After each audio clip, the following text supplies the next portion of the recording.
होगा। हम खड़े होंगे, ऑपरेशन की इजाजत कभी भी नहीं देंगे।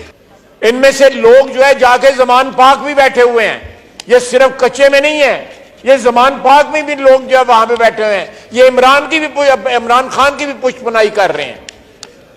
तो ये जो इंटेंगलमेंट है हमारी जो इस वक्त पॉलिटिकल सिचुएशन के अंदर जो है, उसमें जो एलिमेंट जो है इंट्रोड्यूस हुआ है, ये बड़ा खौफनाक है।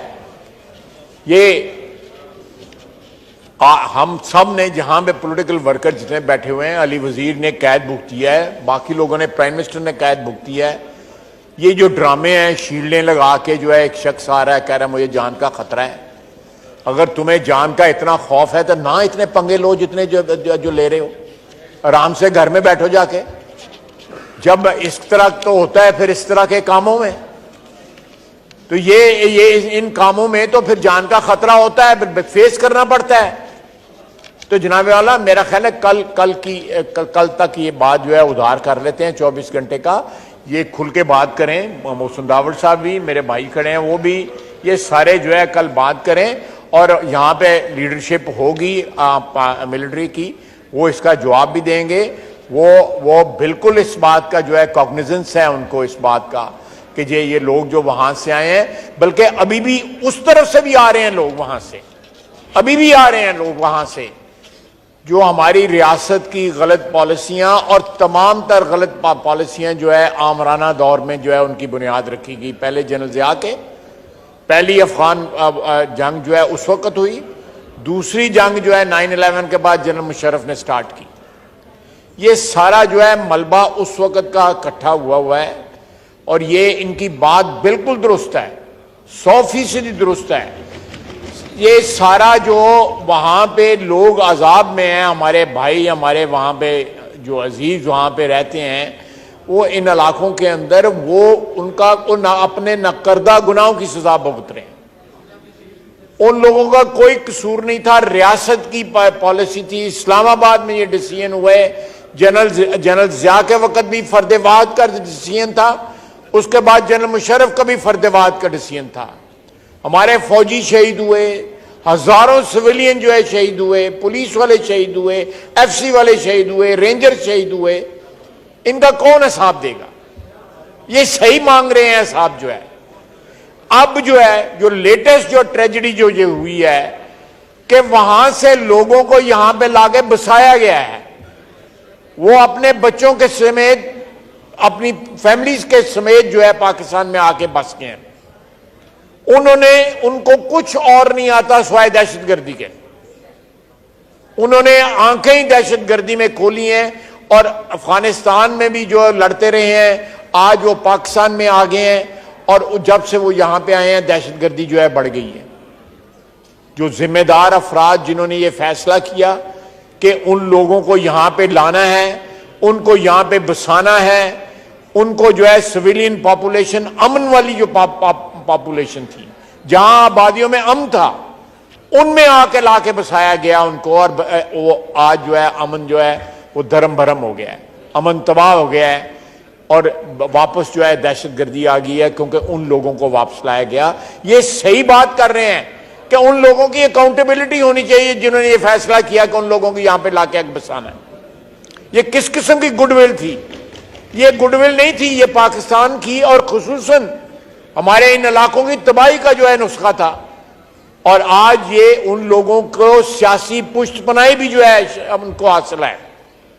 जमालुद्दीन साहब, मैं आपसे भी यही गुजारिश करना चाह रहा था कि इस पे बात होगी। अभी क्वेश्चन आ रहा है, कल इसके लिए देखना एक स्पेशल हमने रखा हुआ है सेशन। एक अली वजीर साहब, कल एक स्पेशल सेशन है। इस तरह तो फिर बहुत सारे लोग बातें करना चाहेंगे ना। जमालुद्दीन साहब 1 मिनट में कर लें आप अपनी बात, 1 मिनट कर लें जी। कल इसी टॉपिक पे आपने बात करनी होगी। जनाब स्पीकर साहब, शुक्रिया कि आपने मुझे टाइम दिया। कल हम इस खौफ से अभी मैं बात कर रहा हूं कि कल अगर फौज वाले हमें ब्रीफिंग दे देंगे तो हम सरखम के होकर के लब्बैक कहेंगे, ताकि ये हमारे जितने भी साथी हैं वो हमारे मौक़िफ़ से अभी से खबर हो, ताकि ऐसा ना हो कि कल बगैर बात के उसको तस्लीम कर ले और ऑपरेशन की इजाजत दे दे, ताकि हम इनको थोड़ा सा ऑपरेशन से बाखबर रखे कि वहां ऑपरेशन किस तरह होता है, वहां तालिबान के खिलाफ होता है या अवाम के खिलाफ होता है, वहां तालिबान के खिलाफ होता है या हमारे मकानातों के खिलाफ होता है। 2 दफा 3 दफा हमारे मकान मस्मार हो चुके हैं, अभी तक वो मस्मार घरों का सर्वे लोगों को नहीं मिले है, अभी दोबारा उसको क्रश कर रहे हैं। वहां ऑपरेशन नहीं होता है, मकामी लोगों के खिलाफ होता है, तालिबान को कुछ नहीं कह सकते हैं, न उसको कुछ कहता है न उसका मुराद है, ऑपरेशन के खिलाफ है। हम आप इस तरह न करें कि फौज के खिलाफ लोगों को, कबाइल को खड़ा करने के मुतारदिफ होगा। हम खड़े होंगे, ऑपरेशन की इजाजत कभी भी नहीं देंगे। Thank you. वज़ीर आज़म। जनाब स्पीकर, मैं अभी आपकी जो आप फरमा रहे थे, मैंने वो आपके जुमले सुने, ख़ायर साहब ने जो बात की है, तो मैं आपके तोसत से अपने इंतहाई ज़ी वकार जो हमारे मेंबर्स हैं जिनका ताल्लुक़ वज़ीरिस्तान से और फाटा से है, मैं उनको यकीन दिलाना चाहता हूँ कि उनके जो जायज़ ख़दशात हैं इस बारे में, पूरी तरह उनकी बात न सिर्फ उसकी सुनवाई होगी बल्कि उनको बड़ी संजीदगी के साथ उसका जवाब उनको दिया जाएगा, ताकि उनको उनके जो कंसर्न्स हैं, उनके जो ख़दशात हैं, उनको पूरी तरह सेटिस्फाई किया जाए।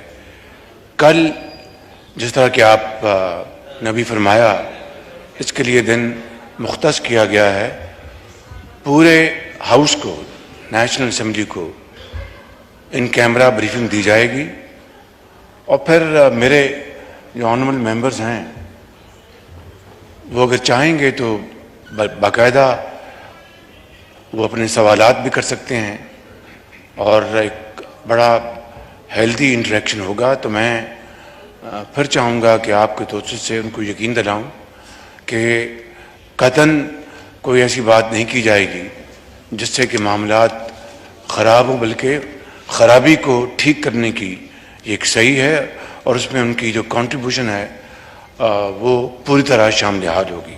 बहुत शुक्रिया। Thank you prime minister.